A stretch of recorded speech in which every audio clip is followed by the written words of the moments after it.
Você acredita em destino, ou acha que é o único e definitivo controlador de sua própria existência? Nesse vídeo falaremos sobre aquelas, que na mitologia grega, eram as deusas do destino de todos os seres humanos, e até dos próprios deuses. As Moiras. Continue assistindo para entender.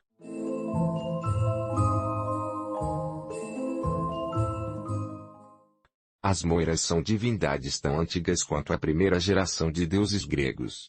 Elas são as tecelãs do destino, criadas por Nix, a deusa primordial da noite, e desse modo, elas integram o universo da mitologia grega a respeito da criação do universo. O fato de serem filhas de Nix simboliza o próprio mistério que gira em torno das Moiras e sua forma de decidir quem vive e quem morre. Elas são a personificação do destino, são três, e possuem nomes individuais.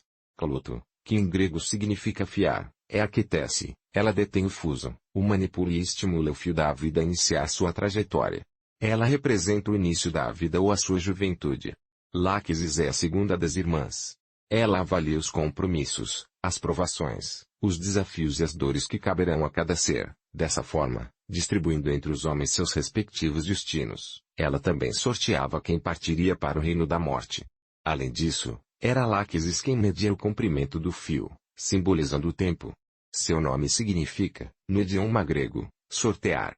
Em grego, tem relação com a palavra loteria. E por fim, Atropos. Essa Moira era portadora da tesoura encantada que corta o fio da vida, assim dando fim à existência daquele ser. Atropos apenas executava a sentença já prevista por suas irmãs, enquanto Thanatos, a personificação da morte, era o responsável por tirar a vida dos humanos, levando-os para sua jornada no Hades. Na Grécia, seu nome tinha o sentido de não voltar, ou afastar. Ela determina exatamente quando a vida chegará ao fim. Como pode-se notar, as Moiras estão ligadas às etapas essenciais da existência, como o início e o final da vida, nascimento e morte e casamento. Os antigos acreditavam que as Moiras teciam o fio duas vezes durante a vida humana. A primeira vez no nascimento e a segunda, no casamento, mostrando assim que eram os acontecimentos mais importantes da vida. Comumente, as Moiras são representadas como três mulheres, sentadas diante da chamada roda da fortuna. Basicamente, esse instrumento era um tiara especial onde as irmãs enrolavam os fios da existência de deuses imortais. Também é comum encontrar mitos que a descrevem trabalhando com os fios da vida de semideuses, como na história de Hércules. A roda da fortuna representa diferentes momentos de vida, ou seja, quando o fio estava na parte superior, significava que o indivíduo em questão lidava com um momento de fortuna e felicidade. Por outro lado, quando está na parte inferior, poderia representar momentos de dificuldade e sofrimento.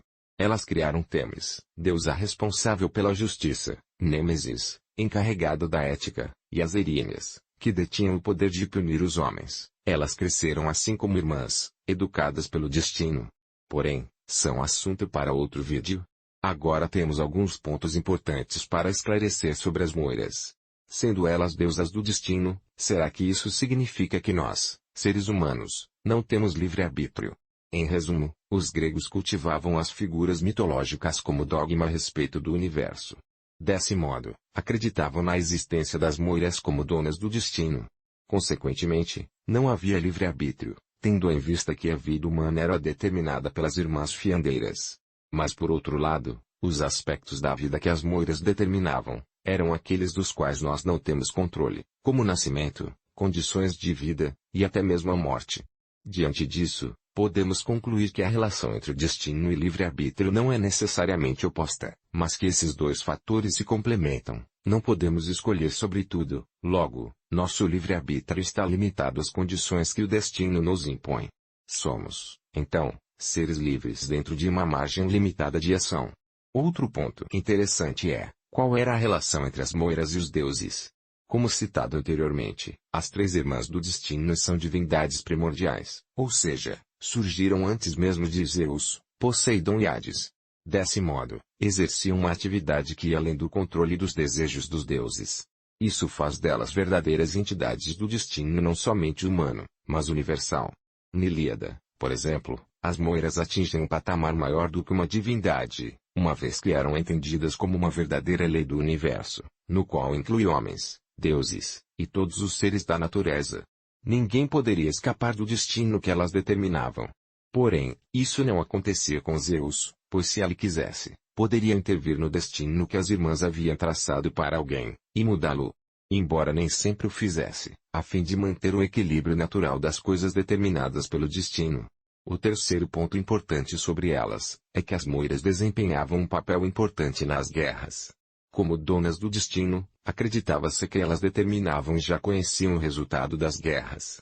Desse modo, os líderes de exército e guerreiros costumavam consultá-las por meio de orações e oferendas.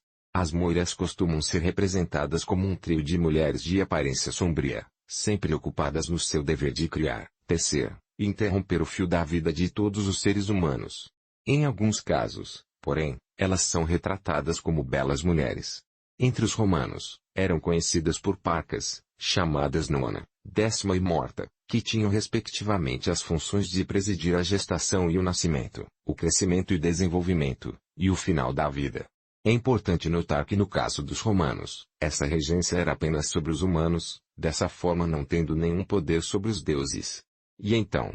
Gostou de aprender sobre as moiras? Não deixe de se inscrever no Tabuleiro Mitológico para não perder os próximos vídeos.